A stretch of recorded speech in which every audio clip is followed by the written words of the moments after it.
Gertrude's head. So this Neuralink connects to neurons that are in her snout. So whenever she snuffles around and touches something with her snout, that sends out neural spikes, which are detected here. And so on the screen, you can see each of the spikes from the 1,024 electrodes. And then if she snuffles around, touches her snout in the ground, or you kind of feed her some food, pigs love food, then you can see the neurons will fire much more than when you're not touching the snout.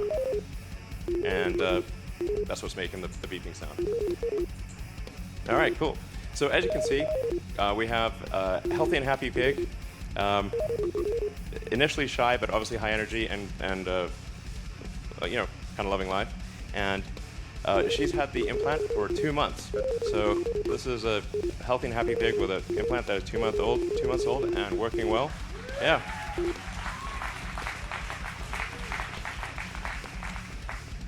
All right, cool. And then we actually have, I'm sure if this works, so we said, well, what if we do 2 Neuralink implants? And we've been able to do dual Neuralink implants in, actually I think 3 pigs at this point, and we have a couple of them here. And we've been able to show that you can actually have multiple Neuralinks implanted, and again, healthy and happy and indistinguishable from a normal pig. So it's possible to have multiple links in your head and have them all be sending out signals and be working well. All right. Phew. All right, so we just showed you a demonstration of reading brain activity. And let's see, you can probably see that. As I was saying, each of those dots represents a neural spike, and the blue chart at the bottom is showing an accumulation of neural spikes in that region. So in terms of additional brain reading activity, when we have, say, one of our pigs on a treadmill, pig on a treadmill, funny concept, really. And we take the readings from the neurons, and we try to predict the position of the joints. And so we say we have the predicted position of the joints, and then we measure the actual position of the joints.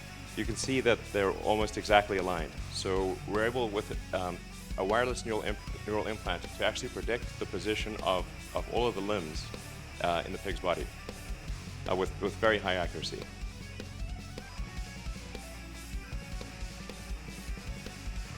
Now, in terms of writing to the brain or stimulating neurons, we obviously need precise control of the electric field in space and time.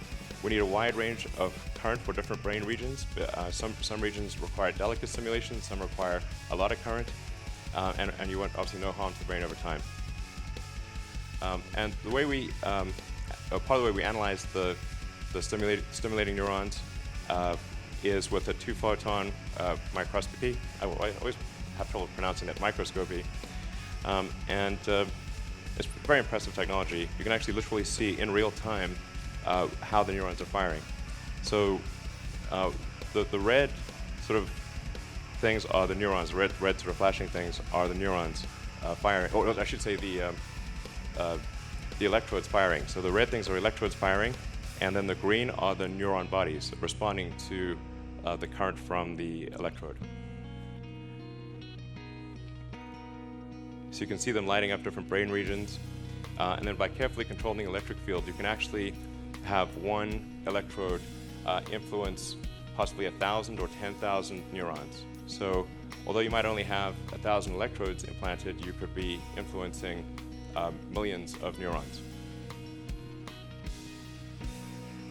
And this is just a similar chart showing stimulation at different power levels.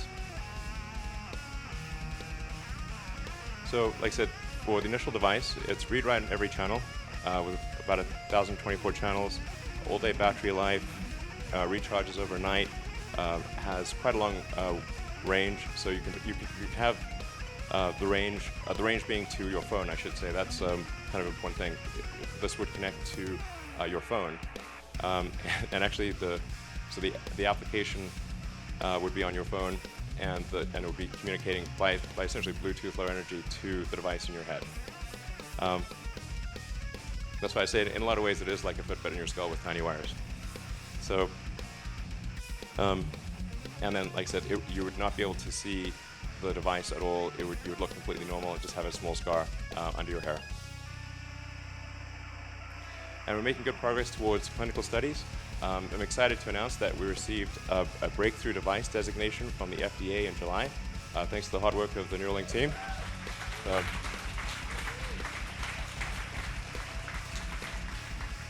So I want to be clear, we're working closely with the FDA, and we'll be extremely rigorous. In fact, we will significantly exceed the minimum FDA guidelines for safety. We will make this as safe as possible. Just as with Tesla, while it is legally possible to ship a 1-star car, at Tesla, the only cars we make are 5 stars in every category. So we actually maximize safety, and we'll take the same approach here at Neuralink. And then to emphasize again, what the goal of this presentation is recruiting. We want people who are great at solving problems to join the company and help us complete this device, take care of the animals, write the software, create the chips, and productionize everything. So we need like robotics engineers. I think we also especially need people who have worked on and shipped products. So if you've like shipped a smartwatch or a phone, or any kind of complex electronics or complex device, or advanced medical devices, we'd love for you to contact us and consider working here. So, and a very important point to emphasize is that you do not need to